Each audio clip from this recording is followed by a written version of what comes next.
Nagaaf jaalalli ardii jirtan maratti sinaa qaqqabu daawwattoota keenya odeessa wayitawaa yeroo kanaaf siniif qindeeffannee qabannee dhiyaanneerra hamma xumura qophii keenyaatti nu wajjin tura. Yeroo jalqabaaf gara chaanaalii keenyaatti kan dabalamtan subscribe gochuun mallattoo beelii sana fuulduratti sinii dhufu ala tokko gadi tuquun ol kan jetturraa kaadha like share commentis godha.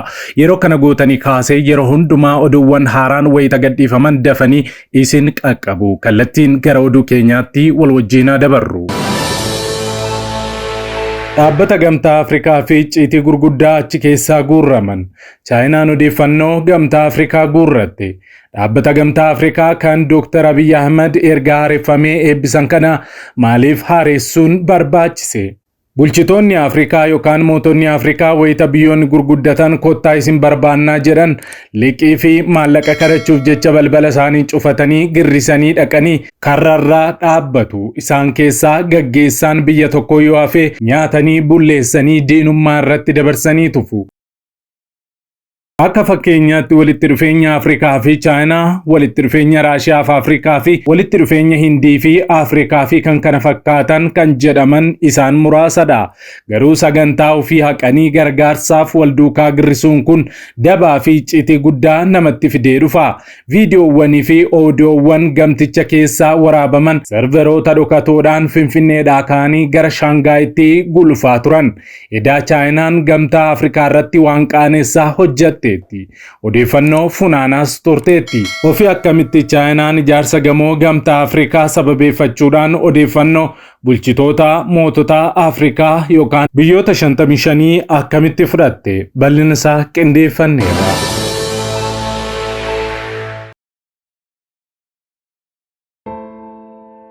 Akkuma beekamu mootonni Afrikaa wayita biyyoonni gurguddatan kottaa isin barbaannaa jedhan liqii fi maallaqa kadhachuuf jecha balbala isaanii cufatanii sagantaa isaanii kan biyya isaanii dhiisanii girrisanii dhaqu. Karrarras dhaabbatu. Isaan keessaa gaggeessaan biyya Afrikaa tokko yoo hafe immoo bulleessanii nyaatanii dabarsanii tufu. Walitti dhufeenya Afrikaa fi Chaayinaa, walitti dhufeenya Afrikaa fi Raashiyaa, walitti dhufeenya Afrikaa fi Hindii jechuudhaan addunyaarra naanna'u bulchitoonni Afrikaa. Garuu sagantaa ofii isaanii haqanii gargaarsa kadhachuuf wal duukaa girrisuun kun dabaa fi icciitii guddaa namatti fidee dhufa. Yeroon isaa fulbaana 2017 akka lakkoofsa Awurooppaatti ture. Hojjettoonni dhaabbata Gamtaa Afrikaa muraasni halkan walakkaatii kaasee hanga ganama sa'aatii 2tti odeeffannoowwan hedduun ariitiidhaan biyyaa ba'aa akka jiranii fi gara Chaayinaa magaalaa Shaangaayitti malaa akka ture baruudhaan dubbatan. Sana dura garuu namni biyya keenya gabaa bahee gaafa horii yookaan farda bituu ilkaan isaa cabeeraa'oo dulloomeeraa'oo kichuudha moo jabbiidha jedhee ilkaan isaa qaama isaa hunda ilaalee dubbatatee bitata. Kennaan yookaan wanti tolaa garuu kanatu ta'ee sanatu ta'ee wanti jedhame irratti dubbatamuu akka hin jirre ifadha. Marree bara 2006 akka lakkoofsa Awurooppaatti Chaayinaan mootota Afrikaa gamoo waliigalaa ijaarrachuu mitiitii buusii isaaniiyyuu akka isaan kaffalachuu hin dandeenye waan beektuuf biyya isheetti walgayii waamtee gamoo akka isaaniif ijaaruu qabdu beeksifte. Itti dabaluudhaanis dhaabbanni koo Huwaaween ammoo meeshaalee elektirooniksii fi maayikootaa fi kaameraawwan wantoota isin barbaachisan isinii galchaa jechuudhaan waadaas isaaniif seente. Mootonni Afrikaa yeroo sanaa walgayicha irratti argamanis harka walitti reebanii simatanii fudhatanii galan. Isheenis waggaa 2 gidduutti bara 2009 hanga 2011tti akka lakkoofsa Itoophiyaatti jechuudha doolaara miiliyoona 22 oliin ijaartee xumurte. Meeshaalee elektirooniksii akka kaameraa, maayikootaa fi qooqa jijjiirtotas galchitee fi galte Chaayinaan. Ergasii miidiyaaleen biyyoota lixaa bara 2012tti Chaayinaan waajjira Gamtaa Afrikaa sakatta'aa jirti, dhoksaan odeeffannoos funaanaa jirti jechuudhaan ifa baasan. Chaayinaa fi Afrikaan garuu lakkii kun sobaa jedhan. Dubbichi garuu dhuguma ture. Bara 2017 akka lakkoofsa Awurooppaatti ammas odeeffannoowwan viidiyoo fi sagaleewwan miseensota dhaabbichaa miliqfamuudhaan gara Chaayinaatti utuu ergamanii hojjettoota teeknooloojii dhaabbata Gamtaa Afrikaatiin qabaman.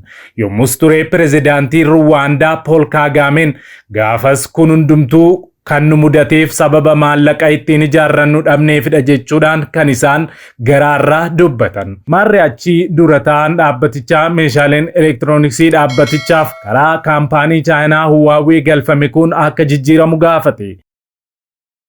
Miseensonni dhaabbatichaas itti walii galan. Chaayinaanis anuu jiraa isiniif buqqiseen haaraa isiniif galchaa jennaan gamtichi lakkii ofuma keenya buqqifannee jijjiirranna isinin dhamaasnu jechuudhaan meeshaalee haaraa galfate. Maarree ergasii gamoon gamtaa Afrikaa odeeffannoo galmichatti ta'uu ofiidhuma isaatii miliksee qaama isa ijaare Chaayinaaf isaa ergaa ture ni dhaabe.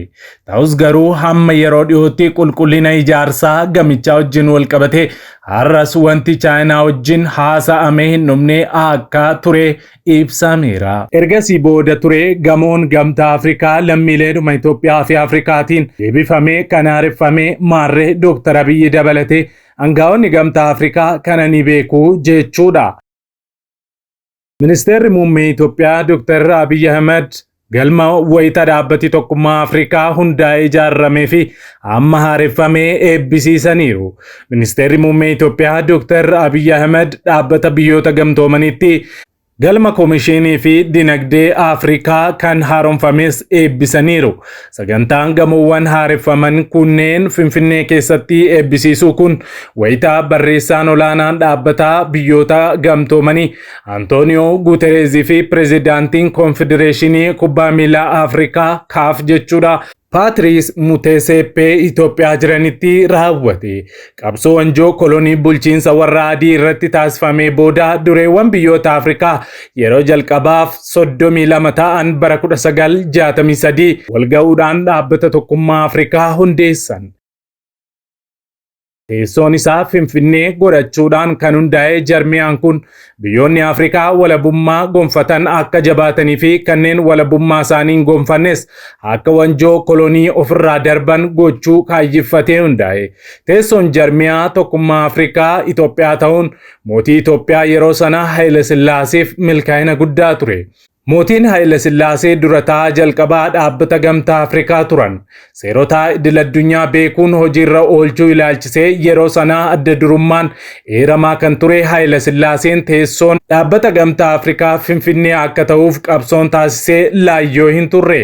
Haile Sillaaseen haasaa bara 1936 kora liigii biyyoota Afrikaa irratti taasise tokko keessatti Xaaliyaaniin Itoophiyaa weeraruu isheef hin adabamtu taanaan addunyaan dhiigaan faalamtii jedhee dubbatee ture. Irraa eegalee kutannoo fi cichoominni inni biyyoota Afrikaa akka walaboomaniif taasisu fudhatama argachuus eegale. Jarmiyaan dhaabbata gamtaa Afrikaa kunis adda ittiin akkaataa biyyoonni Afrikaa wanjoo kolonii fi jibba sanyummaa warra adii jalaa ba'an irratti falman ta'ee tajaajilaas tureera. Ammoo jarmiyaadhumti qabsoo Afrikaanotaan ijaaramee deebi'ee guboo abbootii irree ta'ee ofittummaadhumaan laaqame.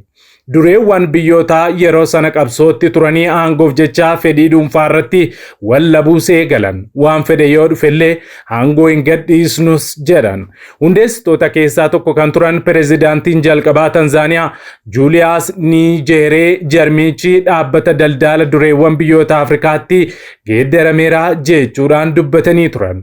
Bara 1990moota keessaa jarmiyaa kana keessatti jijjiiramni bu'uuraa akka barbaachisu ifa taas dhufe. Waraana fonqolcha mootummaa fi dhiittaa mirga namummaa hammaatee dhabamsiisuuf jijjiirama bu'uuraa gaafate.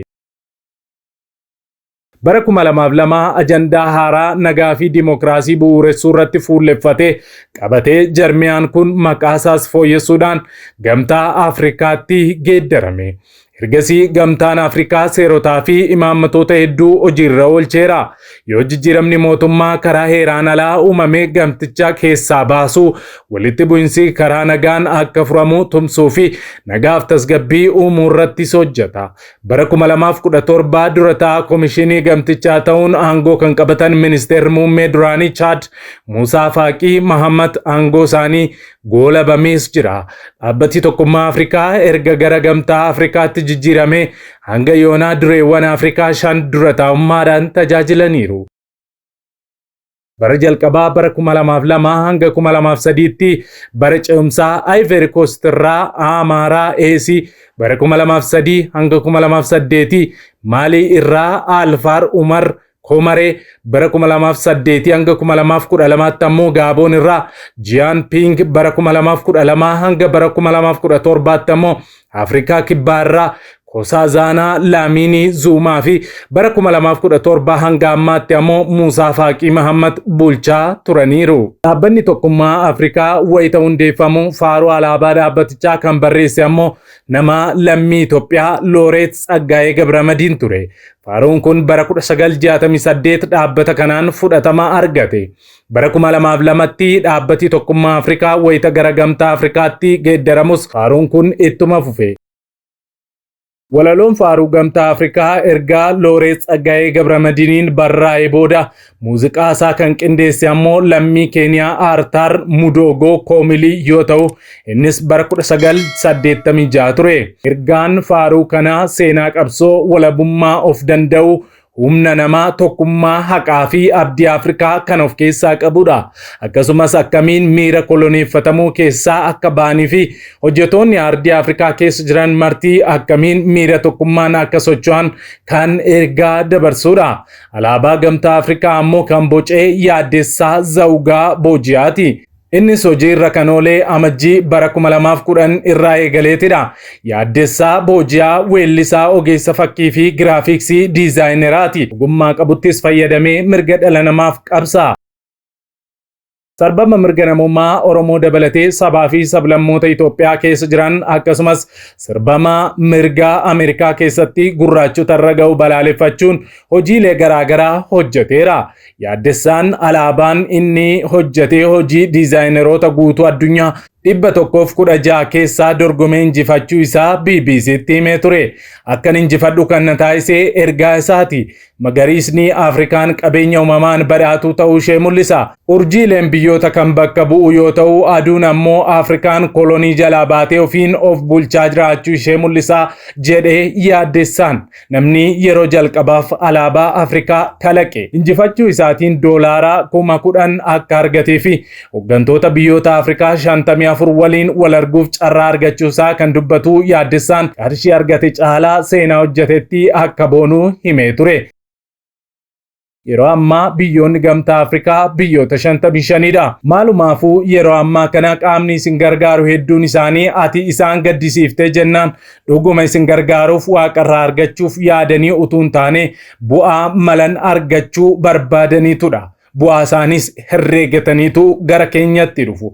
Chaayinaan gamoo Afrikaa hundi itti walitti qabamtee mari'attuu ijaartee fi waan isaan keessa ta'anii haasa'an ammoo miliksitee dhaggeeffataa hordofaa turteetti. Of haa eeggannu, citi keenyas haa qabannu. Gargaarsaa fi bu'aa kamiinuu citi keenya dabarsinee laachuu hin qabnu. Dhaabbati gamtaa Afrikaa erga hundeeffame yeroo jalqabaatiif haareffamuu isaa irrattis muummichi ministeeraa Itoophiyaa Dr. Abiy Ahmed irratti argamaniiru. Badhaadhinnii fi iftoominni lammiilee Afrikaa maraafaa ta'u.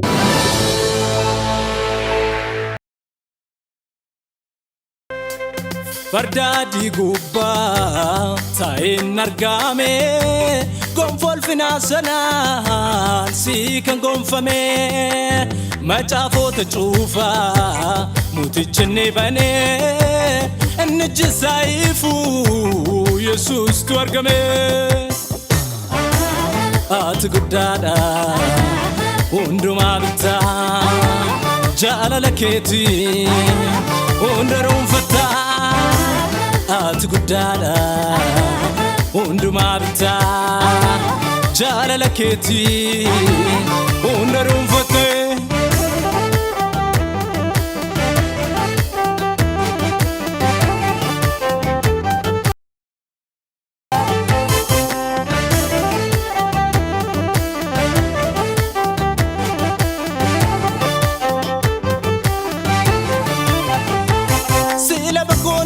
Sila chernet igalo lafteti jalala moteti aretu yura bazanta sira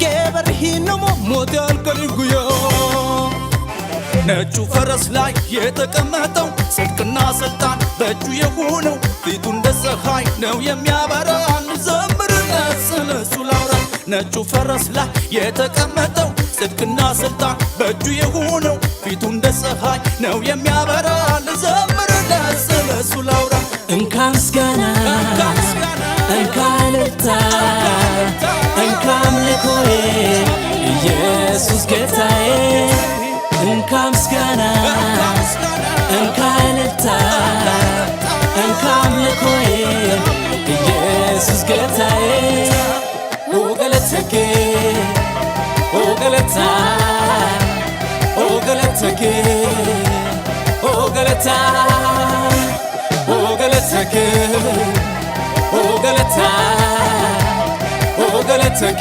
ኢየሱስ ኦ ገለታ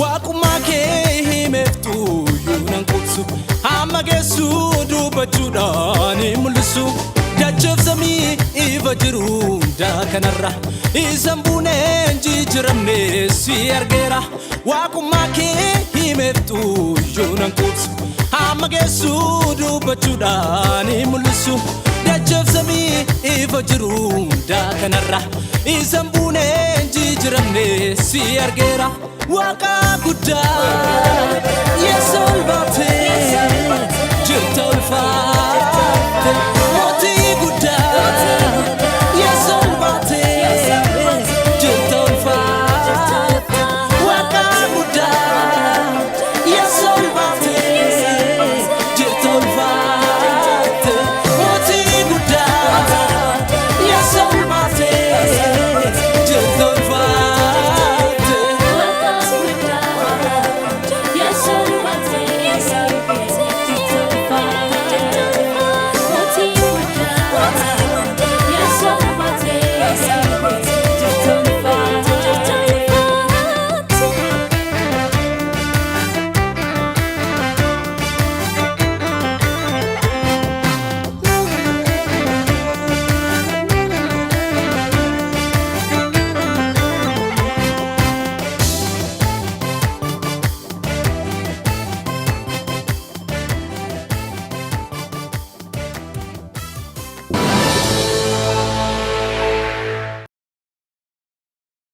Egaan daawwattoota keenya qophiin yeroo kanaaf qabannee dhiyaannee kanneen hanga ammaatti daawwattanidha.